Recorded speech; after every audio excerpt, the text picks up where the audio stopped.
Hey, hello, good afternoon or good morning, everyone. It's TK and Arif, and it's Agile 101 with Humble Associates. That's it. Welcome. We're back with another episode. It's been a couple of weeks since we last saw you. We're excited. Looking forward to another episode with a great topic again. So, thank you for joining us. Thank you for joining. And there's people that we're not thanking for joining, which are our lovely scammers. We're not Yeah. saying hi to you. If anyone is asking you for your credit card information, it's not us. Don't Yeah. respond to that. You'll be able to see us live, always for free, with wonderful information. But, we can only do as much. There's plenty of bots and scammers on LinkedIn. They're everywhere, aren't they? It's really frustrating. So we've tried to block those comments and report them and delete them. So We are doing please, that. We're doing our best. But thank you yeah, for being here. We're here on planet Earth in Humble Associates HQ. Let us know what planet or galaxy or the universe you're in, and introduce yourselves, because today is going to be a really interactive session about long-term planning and agility. that's right. Thank you so much again for joining us. And yeah, or country, or your city. We're in London here in the UK, having a great You can also put the afternoon. So, galaxy, Milky Way, or or if you're on the gas. moon, whatever you might be. So, Arif, why is long-term planning such an important topic for us No, to exactly. discuss? No, brilliant. Thank you, DK, for introducing our session today and the topic. Really excited about getting stuck in on this one.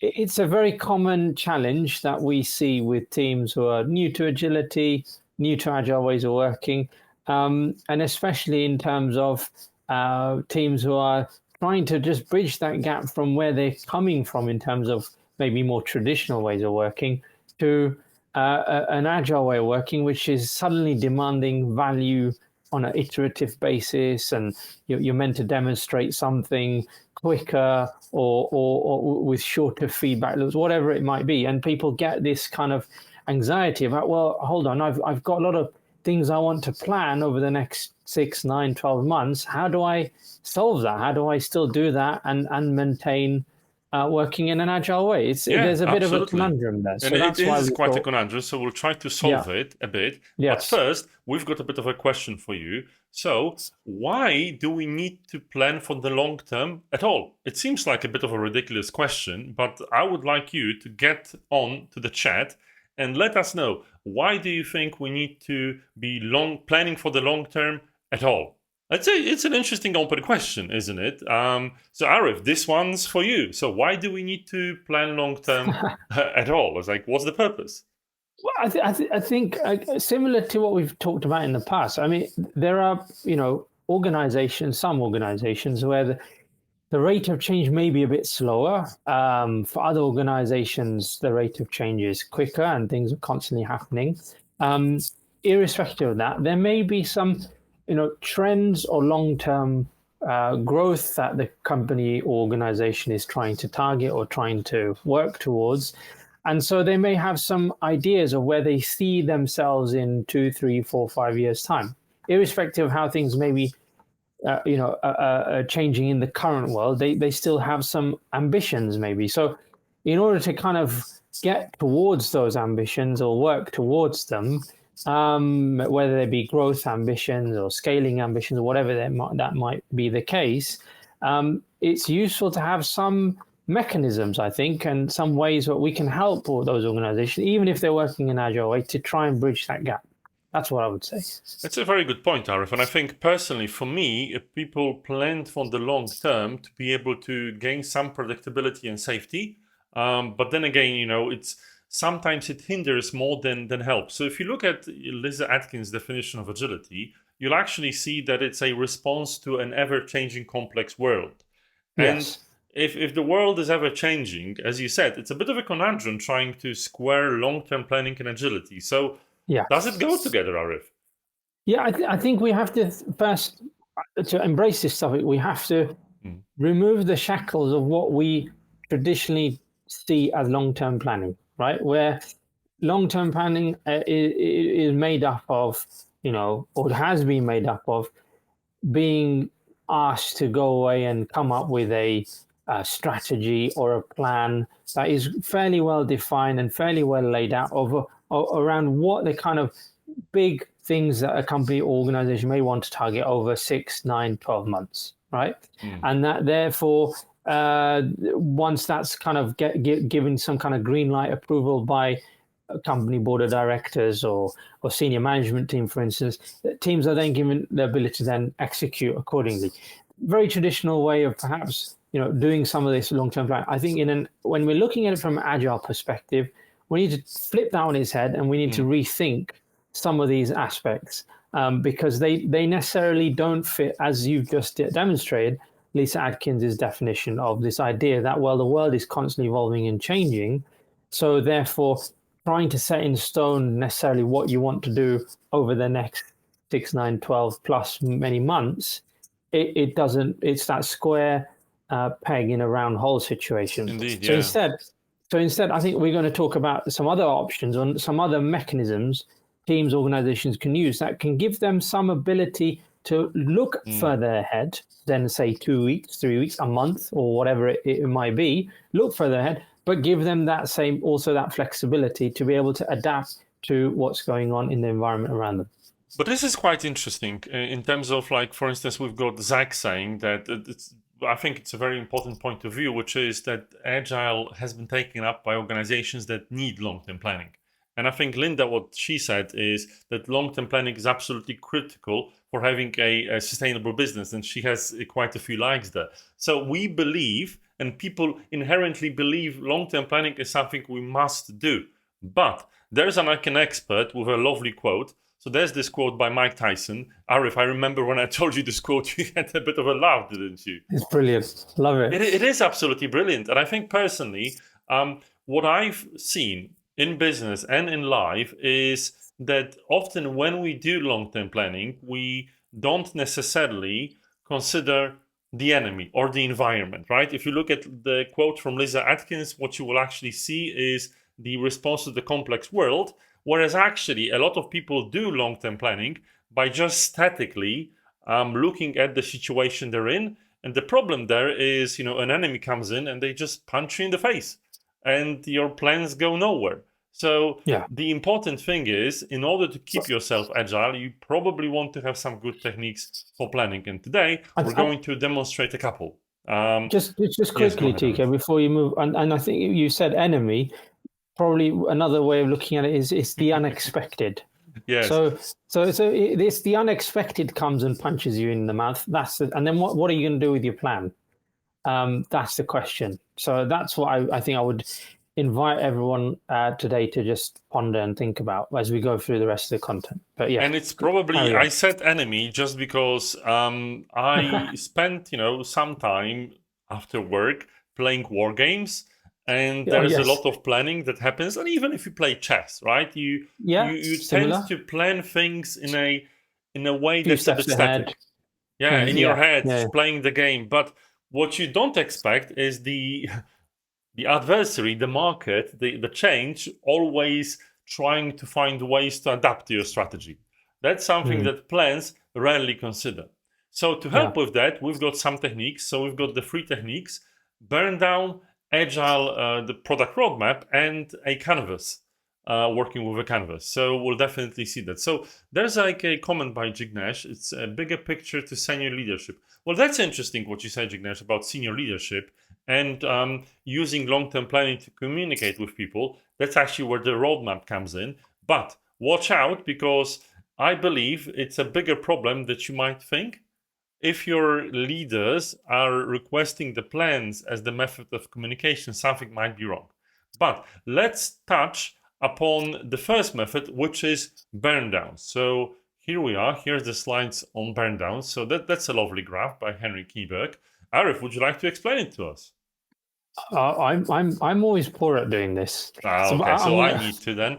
You need to do this one. I'm going to look at some of the other ones, but you take it away first. Yes. Let me see if I can have the light over here. If I can actually turn on my laser pointer. Does it work? Oh, no, it's drawing. Oh, I shouldn't do that. Okay, so without the laser pointer, what I wanted to show is there's 2 of these graphs. The first one is used when you know what to want, when you need to achieve something. So I don't know about you, but No one really wants to move Christmas, Diwali, or Eid. It's not really something that happens. So these things just happen at a particular time, and we just need to adapt. However agile we are, they're coming in their own appropriate moments. They might be movable, they might happen the same time in the solar or lunar calendar, but we roughly know when they're happening. So if that's the case, the way to use this burn down tool is by answering two questions. By predicting how fast we have gone until that time by this particular graph called burn down, we are able to answer one, what's a set of features, a set of value, a set of deliverables will be able to deliver in a given time or by given time versus what's a set of value that it's only probable that some of them will be delivered by that time. So instead of saying this will be delivered by this Christmas, you could say these will be delivered with high certainty, but these others we might struggle with, so they're only optional. Do you think, Arif, this will help our communication with our leaders and just overall? Yeah, I think it's a great way of being transparent, being open. I think some context we should add here. This type of technique is especially useful if you're already working in a team, applying some kind of ways of working akin to agile ways of working, where perhaps you have some idea already of what the work is and what needs to happen over some time, right? So you know what you're delivering to some extent, you know how to get it done, and there is some rate of progress you're following, right? And so as you already have a kind of a team already in place, and this is at maybe at team level that we're talking about, and they're working through those sets of deliverables. So you actually have previous data as to how your team has progressed, or a set of teams. Now, the other side of the graph, the left side, is all about you don't know the date, but you have a set of features or set of values or set of rooms in the home or set of campaign assets that need to be done. But you want to ask when. It's a usual question that people ask, which is when will it be done? And to answer this question using the burn down is, again, we're using the burn down velocity in a similar way, but this time we're giving a range as an answer. Instead of giving a single date, we're saying, well, it will be done, most probably it will be done at this time, but if things go slightly wrong or some risks materialize, it will be done in week 30 instead of week 27. So again, never give a single date, but actually use a range of dates based on your empirical evidence in terms of your predictability of how your team is doing. So when is this useful, Arif? Well, that's a good question, because I'm not sure it is. That's prefer, I prefer the left-hand side view or left-hand side version of the graph that Henrik's got here, which is because you're then able to have more constructive, open conversations with people who are expecting things, stakeholders, leaders, whoever they might be, around the actual scope of work. The other side, the right-hand view of this graph, I think it allows more challenge to the team unnecessarily. It creates nervousness and anxiety. I don't really prefer it. I think it's not very helpful because it invites unnecessary pressure, because that flux or that gap of how long is all dependent on what you don't know. That's a beautiful thing, Arif, you're touching upon here. And I think, interestingly, when some people, and I'm not only saying leaders, but other value consumers, hear a range, what sticks in their mind is the lower date, is the earlier date. What they hear is, oh, it's possible to deliver in 2027.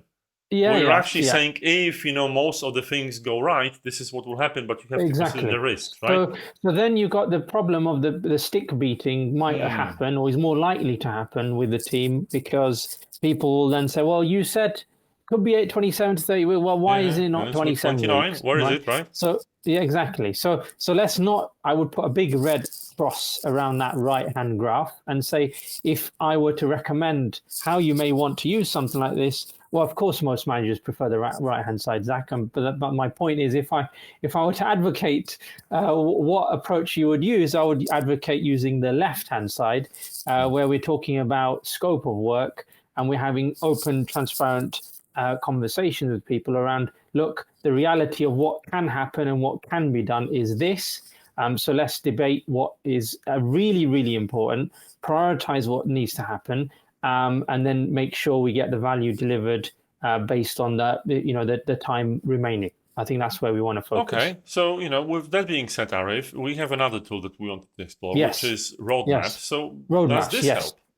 Yeah. So now this is going in a very different direction. So we've been talking about at a team level how you may help with some form of long-term planning when it comes to being open, transparent, etc., with leaders or whoever it might be.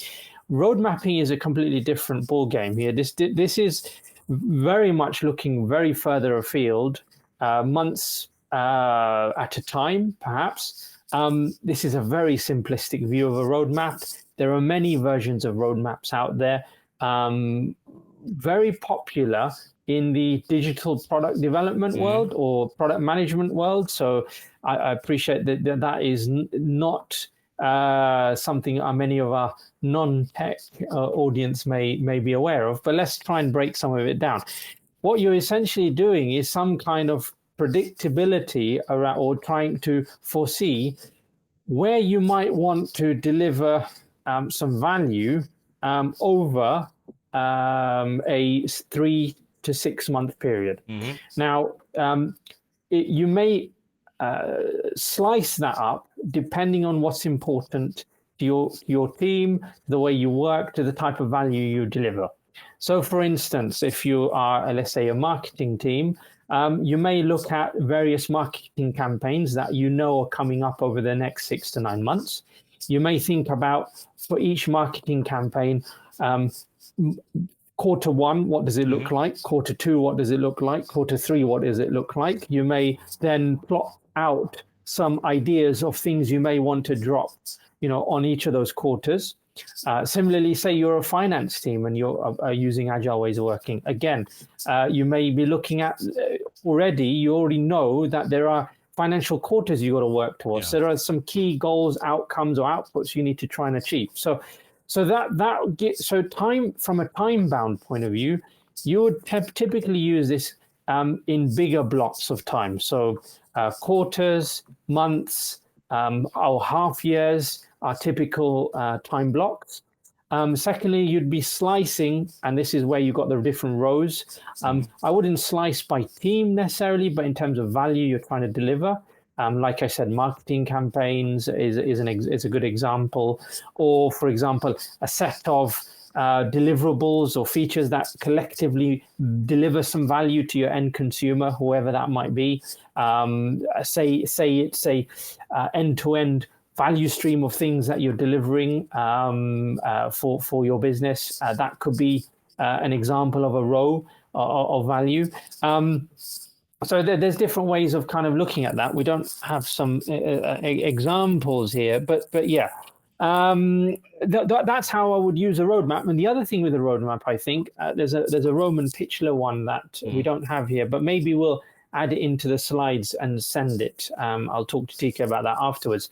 But there's a Roman Pichler example where he illustrates a more of a goal-based roadmap or an outcome-based roadmap. So rather than looking at the features for each time block, he's looking at what goals or outcomes you might want to achieve at the end of a time block. So say for example, you're doing a marketing campaign. So at the end of Q1, what goal would you like to achieve for that marketing campaign? Maybe there's some particular metrics you're looking at. For Q2, what would it look like? For Q3, what would it look like? And you do some thinking with your teams, and then you note those down. And then it's a case of the execution, and the how comes out of the roadmap, and that's left with the team to do. But what's important here is you've got the kind of North Star, or you've got the direction agreed in the roadmap, and you're working towards that in terms of outcomes as opposed to the how. Good point. And also because, we've got these big buckets of time, it's really helpful because we can actually see that they're not that precise, and that actually helps with communication. But we've also got a roadmap when it comes to our wonderful workshop. So the next technique we wanted to talk about is all about canvases. So there's a beautiful canvas over here. It's Yeah. actually Why have we one of choose? our inventions.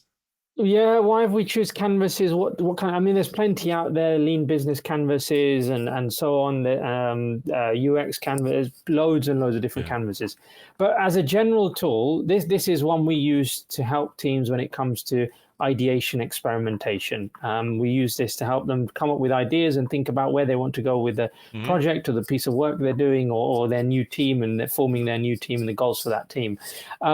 Why do we think this is an applicable tool for long-term planning? Well, simply because it helps the team to collectively align on a direction, a vision, some form of vision, some kind of draft North Star of value that they want to aim towards. And that gives them some anchor from which they can then plan towards. It's not Hmm. about the planning as such in this canvas, but it's a anchor point from which they can then plan towards in terms of how they want to achieve it. And then it's a case of actively refreshing and coming back to the canvas on a periodic basis Hmm. to look at what have we done, what experiments have we run, for instance, what have we learned, what assumptions did we make originally that aren't necessarily true, for instance, updating the canvas as a result of new information, and then trying to figure out what you want to do next, and then testing some ideas or doing some more work, and then constantly reviewing it. So it's more like a anchor point from which then you can draw some inspiration, work towards, and say, this is where we would like to be, maybe in 6 months, 9 months. Well, this is where we were heading. We've agreed this kind of vision. These are the Hmm. ideas we're trying to get towards. We'll try and work towards it. We'll review where we're going and then constantly update and reflect. And if anyone wants to know what's the long-term plan for this team, that is a useful artifact to share, because you can say, this is what we're trying to achieve. This is our vision. This is our North Star.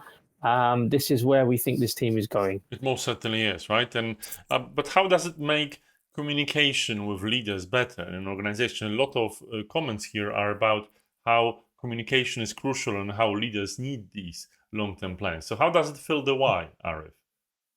Sorry, say that again, TK. So how does it What was fill your? the why of the need for long-term planning? So if you, Yeah, for instance, a leader comes to you and says, "Give me a long-term plan, give me a roadmap," and you say, "Well, I have a canvas," how is it a good yeah. answer for him I or think her? it tells. Well, if it's being updated, excuse me, if it's being updated and constantly reviewed, which Hmm. this is what we would advocate, and this is Okay, what we would say it should be, then it's a live document, because you are that's crucial. Yeah. constantly looking and checking and updating assumptions and hypotheses about what's going on in the world around you, and you can share it at any one point in time. Say, this is where we are heading as a team. This is the vision that we've got. These are the assumptions we're currently making. This is what we're testing.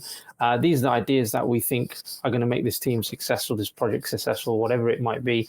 And you can easily share that. So I think it does fulfill the why. It It gives does, some yeah. visibility as to the direction a team might be heading.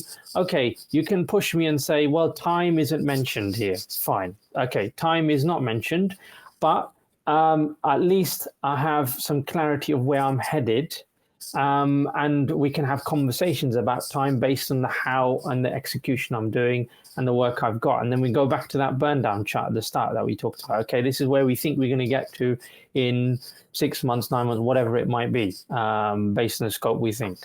That Quite would be my interesting, take on Arif, and it. I actually agree with you there. And I think there's something important about the canvas, right? Because you said there is no time being mentioned. But why should there be? If there are Yeah. KPIs and if we are actually following a North Star of value, time is just yet another parameter. I think a lot of people in organizations learned to really be micromanaging delivery people and people that are actually adding value instead of saying, look, and as Arif said with the Roman Pitchler roadmap, what are the goals you're achieving? And that's what's important for me, right? What is the value you're adding rather than time? Because this is just an input for the entire process. So I think having a canvas like this is incredibly helpful. Yeah, I But agree. these Yeah. were the three techniques that we have shared with you. So again, just to recap, burn down Agile product roadmap and a canvas, but I'm sure there's more. So Arif, which one is the favorite technique out of these three for you? I would go with a roadmap for Hmm. me because it does tick a couple of boxes. I think there's been some comments in the chat Yes. around this particular roadmap we've shared. Okay. I will take that on board. Perhaps we could have done a bit of a better job.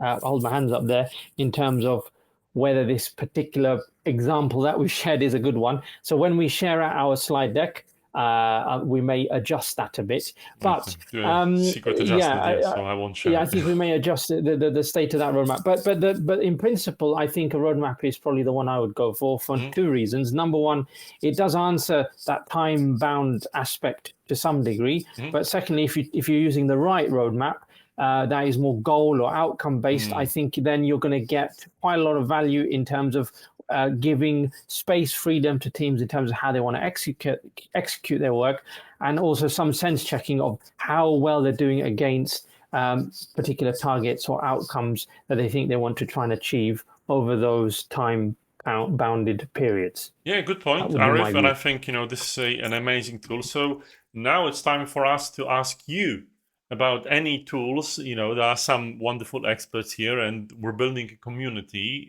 so you can share your tools too. So, what about other useful long term planning techniques compatible with agility that you know? Go to the chat, type frantically, as you would see Kermit the Frog. We'd love to know your opinion about what you think are some amazing Yes, techniques, and let us know. I'm really interested here because there may be other things that we're obviously Mm. not thinking about, or you completely disagree with all the examples we've shared. Okay, I'm open to the debate. Just put it in the chat and let's see what you guys think, because This there is may why be the other chat is things. there, right? And this is That's why why it's the a chat is live there. meeting Yeah. and not a pre-recorded session, so we Yes. can interact with you. We can And take look, your feedback on board, and we we're can not. actually, yeah. I think it's worth breaking the fourth wall here a little bit. We don't script these Sure. things out, right? We don't script out what we're going to say. So it is. We have some ideas of what we're going to talk about, and we just, we are speaking from the heart what we genuinely think is true and what we think, or what we think to be true, I should say. What we think from our experience, it has worked for us, or what we would suggest for you. But look, you guys have plenty of experience yourselves, I'm sure, and you've come across some of these challenges. So please, yeah, Yeah, put and stuff it's in the also comments, important for you to and learn we from learn each as other, well. not only from us, because Totally, we're here to start a community, and we're having that that's it. this every 2 weeks. But for me personally, the most important thing is to ask the questions that really matter. So there is a question behind every long-term plan, and there's a reason you're putting it in place. So if the question is, "Do you trust me?" or if the question is, "Do you believe I can add value? Do you believe we're pulling our weight? Or what is it that you really want to achieve here? Or what is it that we as an organization have as our mission?" These are the important questions. And the long term plans are sometimes, there to answer them. But another thing for us is it's always difficult. Using these techniques is always difficult. So Jignesh, you talk about buffer, right? And it's a good example of why are buffers there. Some buffers are there to help manage risk, which is inherent, but some buffers are there because people don't trust each other. And this is the thing is that the real question isn't being asked. But we're close to the end of our time, so I'm going to quickly share something with you. We've got something interesting that we wanted to highlight. Some PSAs. So the first one is we have an improved product, a free thing for you, the community, which is our wonderful scorecard. So you can see if you're ready to have the important conversations. Go to humble.associates/scorecard, and you will be able to see if your organization is actually ready for agility. Because a lot of people commenting here, you may have some ways to go.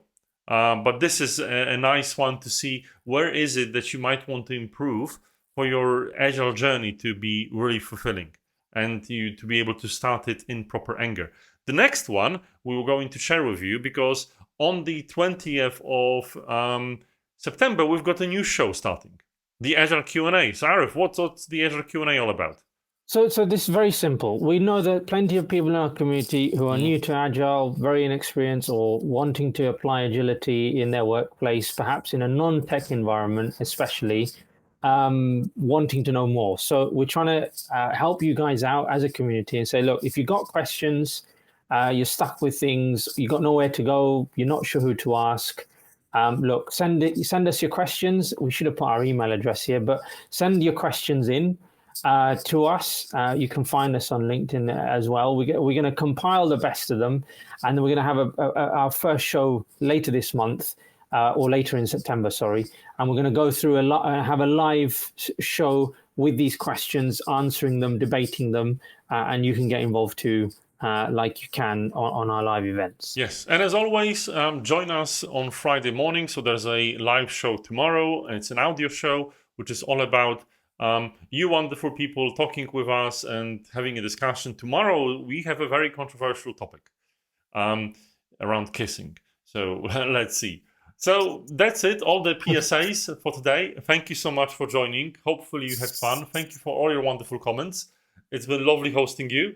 And myself with Arif will bid you farewell, and we'll see you soon for the next session. Watch this space. All the best. Thank you very much. Bye-bye. Bye-bye.